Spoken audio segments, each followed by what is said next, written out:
250 class highlights from Thunder Valley and Monster Energy SMX. Class has been wild all year. At the top, it has been owned by the Monster Energy Pro Circuit Kawasaki team. They've won the first two races with Seth Hamaker and Levi Kitchen, but the racing has been very competitive. The starts have been the greatest asset for the 10 of Hamaker, and no different here. There was no difference. Seth is fast in practice, whole shots this moto, and actually got a pretty good lead, but it was his teammate Levi Kitchen, as you can see him in the back, got a decent start. Sasha Kunin, which we'll talk more about him, goes down the opening lap, had a couple crashes that first moto, and then one of the first ones to make another mistake was Joe Shimoda. Rode great, goes down, he's actually making some passes, and then it was time for the Kitchen to open up. But before that, you can see his teammate Nick Romano, who rode great all day long. Congrats to him on this third place. Sorry to spoil it for you, but it was Levi Kitchen making his way around Julian Vermeer, who had a great day as well, but started kind of moving back. But then it was Levi Kitchen makes a great save, 2 feet off, a little up there, but gets back on the racetrack. And this is when I kind of knew Levi had these guys covered, because it only took him a couple more laps as he's back on his teammate, makes his way up into second place. And if you look right ahead of him, Seth Hamaker was still right in front of him, but Seth did a great job holding on, and we thought maybe it was over, but 2 laps ago, Levi Kitchen makes his way up the inside of Seth and puts a pretty big gap, and then wins again for the first moto here at Thunder Valley. Levi looked good.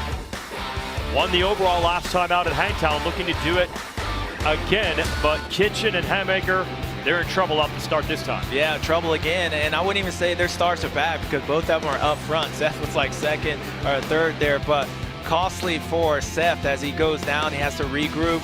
But Sasha Kunin, you heard me say earlier, we'll talk about him in a second. Well, I'm going to talk about him because he's going to pull a gap, and then we ain't going to talk about him no more because the guy rides around. Ryder D, looking great, a better start for him. He's going to make his way up on the inside for second place to Nick Romano. Ryder D rode great this next moto. Cole Davies got a terrible start that first moto. Not the greatest start here in the second one, but was looking good. Starts making his way up. This is for Ryder D for second place, goes down, and I'm not sure if that bothered him, but tough end of the moto for Cole. What could have been for him, but it was Wasabi Joe towards the end of the race. Already, actually this was for the overall to get around Nick Romano. He's gonna get another pass, but Joe Shimoda makes his way up and gets another overall. Levi Kitchen made some great passes, going down in that first corner, making many passes, and what that's gonna do for him, it's gonna tie him with his teammate Seth Hamaker for the points lead. So great ride by Levi, a win, but no one was close to this dude because he was way out front. Sasha Kunin, congrats, welcome to America. But it was Joe Shimoda that gets the overall victory today. Wasabi time. Didn't win either of the motos, but on another topsy-turvy day for everyone in the 250 class, you didn't need to win a moto to get the overall. And he congratulates the moto winner, Sasha Kunin.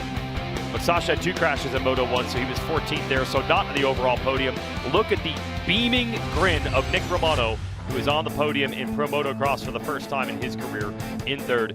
Kunin ended up 4th overall, DiFrancesco 5th. Hamaker salvages 12th back-to-back weekends with a first turn crash in Moto 2. Loses a few points to his teammate Kitchen. And incredibly, look at this. They are now tied for the point lead. There'll be 2 red plates under that Monster Pro Circuit Kawasaki tent next weekend.